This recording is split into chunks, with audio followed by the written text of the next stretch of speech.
Donc, j'ai partagé tout l'écran. Vous me dites si c'est OK pour vous. Vous verrez mon écran. Vous voyez mon écran, c'est bon? Oui, oui, c'est bon. Oui. OK, donc je vais quitter ces fenêtres-là. OK, bon.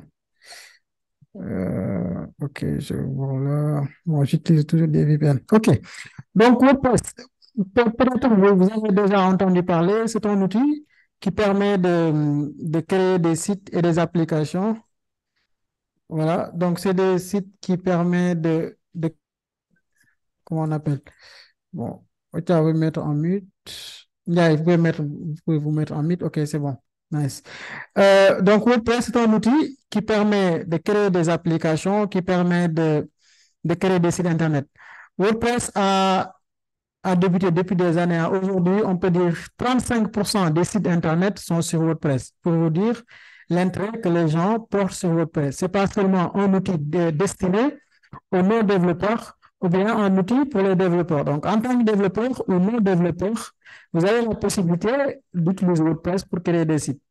Aujourd'hui, quelles sont les raisons qui poussent une personne d'utiliser WordPress? Première raison, c'est que c'est facile à prendre en main par rapport d'utiliser ou bien d'écrire du code du début à la fin. Donc aujourd'hui, avec WordPress, qu'est-ce que vous avez besoin? Un thème, ou bien un template et de savoir personnaliser. Pourquoi les gens préfèrent WordPress à beaucoup d'autres outils. Une autre chose, ça permet de gagner du temps. Ça aussi, c'est très important parce qu'aujourd'hui, nous sommes dans un monde où le temps est très cher. Donc, passer des heures à coder quelque chose que vous pouvez faire avec WordPress, je pense que c'est inutile. OK?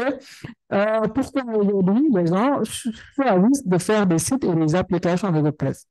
Aujourd'hui, vous pouvez faire des sites, par exemple, le site e-commerce.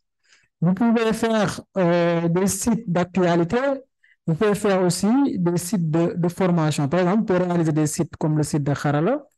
Vous pouvez réaliser des sites comme le site de Julia. Vous pouvez réaliser des sites comme le site de Sénéweb, un site de, comment on appelle, d'actualité. OK? Vous pouvez réaliser tous ces sites.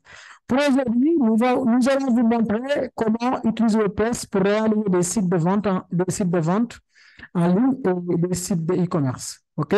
On va utiliser un outil qu'on va appeler WooCommerce. WooCommerce aussi, c'est un outil qui est un outil gratuit qui permet de créer des sites facilement.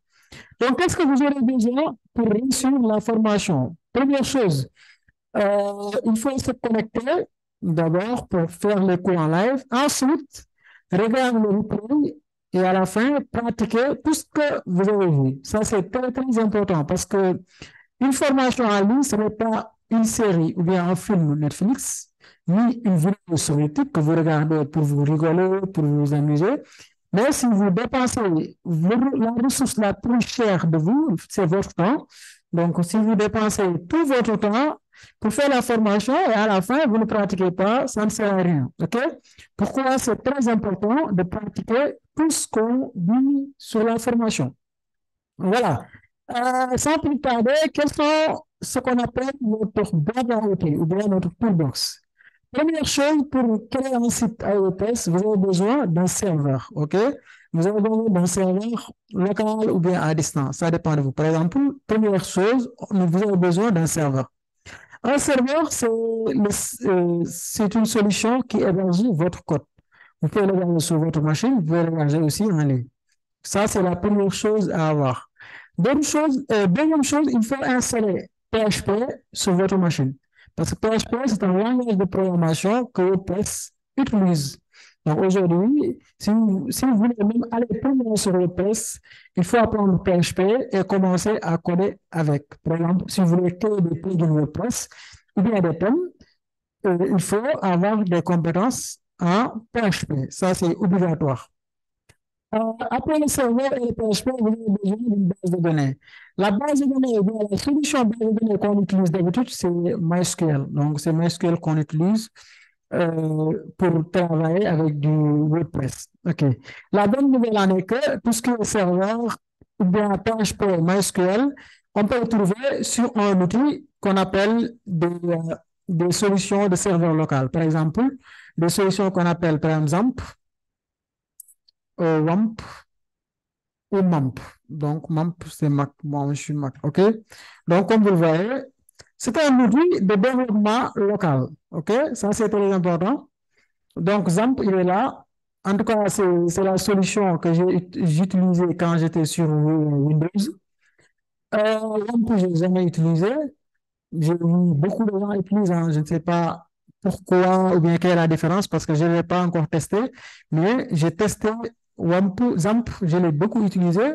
Aujourd'hui, j'utilise MAMP. Pourquoi? Parce que je suis sur Mac. Mais MAMP aussi, il est disponible sur Windows, OK, comme vous le voyez. Nous pouvons travailler sur MAMP si vous voulez, hein. On peut commencer à utiliser MAMP.